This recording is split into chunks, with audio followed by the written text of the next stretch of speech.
Welcome back to Witness Richness. It's your boy JCP, back with another video. And listen, I am super excited to be back in front of the camera. I've been slacking a little bit with my YouTube videos. I am not gonna lie. I've had a pretty busy summer. A lot of experiences to put under my tool belt. One of which happens to be like a landlord's worst nightmare. It was one of those cases where I had, a whole building, no power, no water, for about 5 to 6 days, and I had to put all the tenants inside of a hotel room. So that whole process of going through that for my first time was definitely an experience. But anyway, so right now I'm going to talk about the BRRRR strategy. It's a strategy that I used several times to build my portfolio, and which I highly recommend that you use to build your portfolio as well, unless you have an unlimited supply of capital coming in, or you have an unlimited supply of capital. The BRRRR strategy is one way to keep moving and keep the money moving. So let's get right into it. I'll see you at the whiteboard.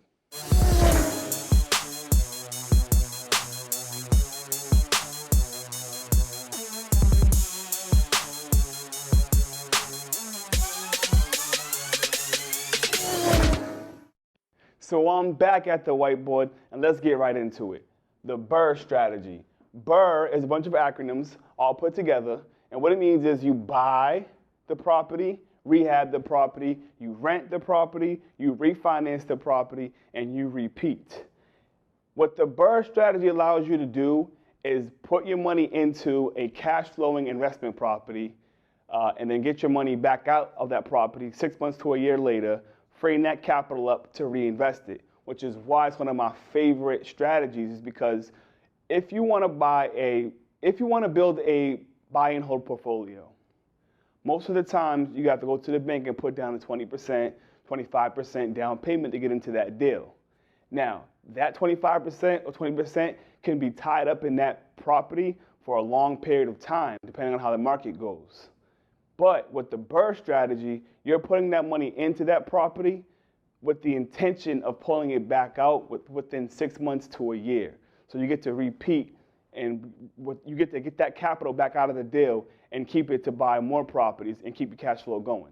Let's say you get $70,000 one time and you go ahead and buy a commercial property with that $70,000. Okay, that's cool. You're getting cash flow. The money's tied up in the deal, and you may not be able to tap into that capital for a long period of time.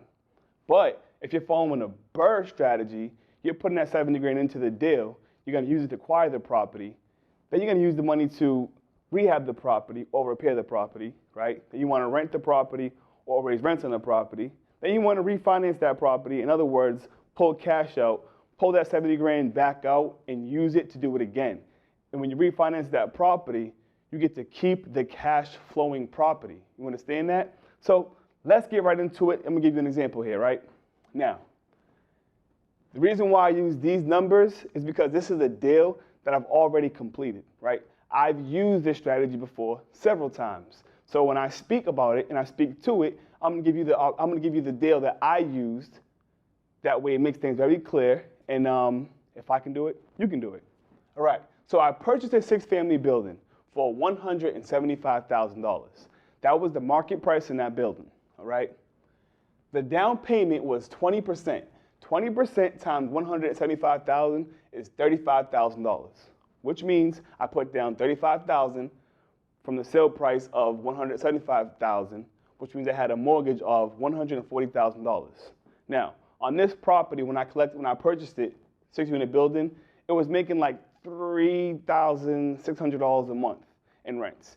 Each door was averaging about $600 per door, and it was a 6-unit building. So 6 times 600 is about $3,600 per month in cash flow, okay? There was no other streams of cash flow coming in from that property when I bought it.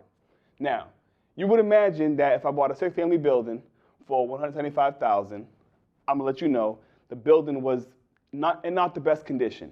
Hallways were dirty, stained carpets, trash in the hallways, trash in the basement, trash in the attic. Some of the units weren't, up to par, had a couple of tenants who weren't paying rent. Whatever it may have been, the building needed to be cleaned up and turned around. That's exactly what I did. Now, the reason why I say the building was rented out and making money is because I did not necessarily have to go into that property and rehab the property. You know, when you hear the term rehab, you have the impression of going there, gutting the property and, you know, putting new walls up, a new electrical, new plumbing. That wasn't the case for this type of property.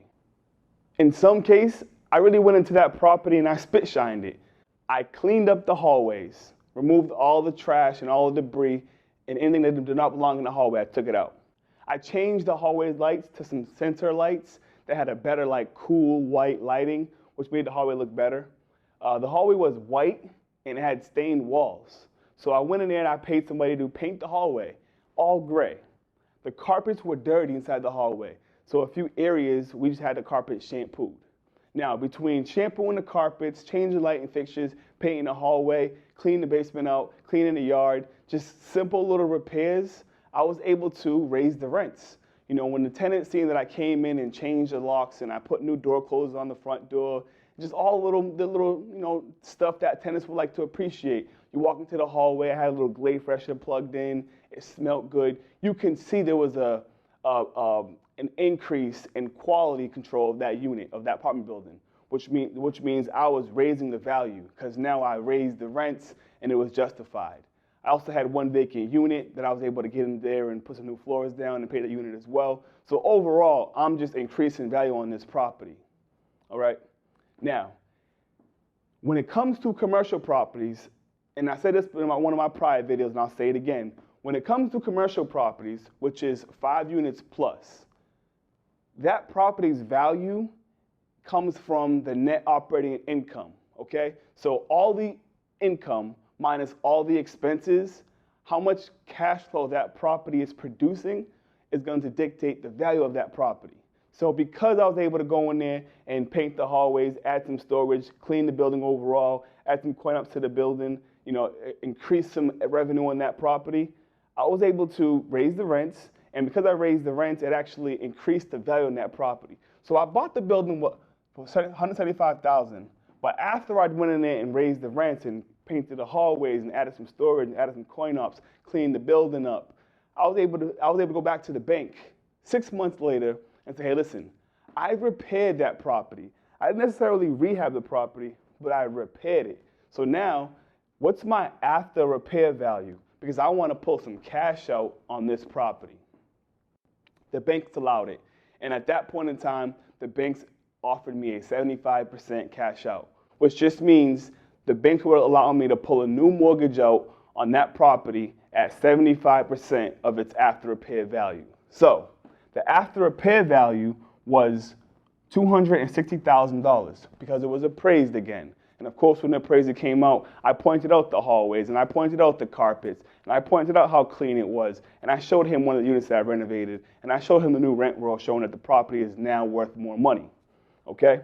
So they offered me a 75% cash out, which just means if I was to buy this building at $260,000, they want me to leave in 25% equity.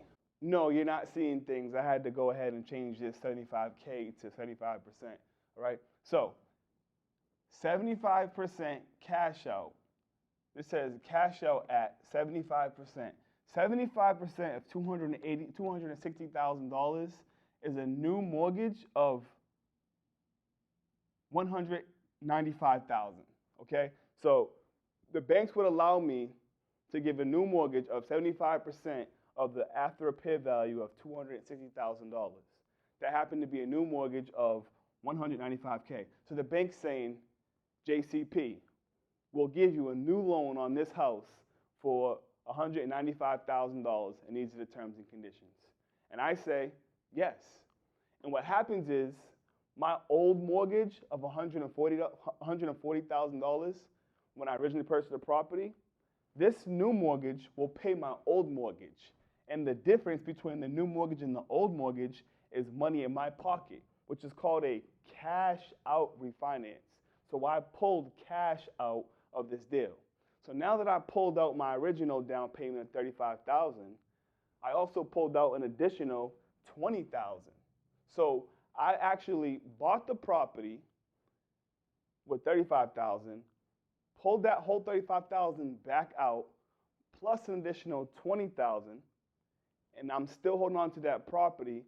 That because I increased the rents and raised the value, even at the new mortgage of $195,000, it's still producing a cash flow. And now, if you're a savvy investor, with this 55,000, you go ahead and repeat this process, and you repeat this process, and you repeat this process. So once you have your first, bit of capital to get started, if you follow the BRRRR strategy, this will allow you to keep on buying properties, rehabbing them or repairing them, renting them or raising the rents on them, cash out or refinance, but you can do the both. But you can do both, and what I mean is you can refinance out of this deal and may not be able to pull any cash out. But in this strategy, I'm particularly letting you know that you should find these deals, or you should look to find these deals where you can actually make a little bit of profit on top of the original down payment you put into that deal, okay? And then you repeat. My first couple properties, I was not following this strategy. And what happened was I put the money into the deal, and then, that was it. My capital was tied up until something changed. And that could be anywhere riding the real estate wave from 7 to 11 years before you're able to touch that money again, depending on how the market goes. But with this particular strategy, you're putting that money down knowing that you're going to go try to pull it out within 6 months to a year, which allows you to do one house at a time and slowly build your passive income. Now, if you do this strategy 5, 6, 7 times, and each deal you acquire brings you in $1,000 a month, you now have $6,000, $7,000 per month coming in passively. And now, when you get to that point, what are you doing with your time? Before we go, I just want to reiterate how these strategies work, how you can compound strategies and make this all work. So if you look at this BRRRR strategy, like, okay, this is a great deal, JCP, but you said here you have $35,000 as a down payment. How do I get that? Well, if you watch my last videos or any of my prior videos, I talk about utilizing business credit, right? Utilizing business credit to convert for cash. If you have deals where you can pull the money out within a short term, okay? Also, with a deal like this, when you utilize the BRRRR strategy, it is the perfect opportunity for you to use hard money. Now remember, with hard money lending, which I have another video on, a lot of the times those hard money lenders will actually allow you to get into a deal with only putting down 10%. Then you can still go to a traditional bank later on and utilize this cash out refinance. And the difference is this mortgage right here would be a hard money. So you'd pay back the hard money lender to do this same type of math and acquire that income producing asset one house at a time. But anyway, once again, I hope you found value in this content. This is the strategy that I've used several times over. And once you wrap your head around it, you can use it as well. Don't forget to like, share, comment, and subscribe. And as always, my queen, and as always, my king, let's grow together.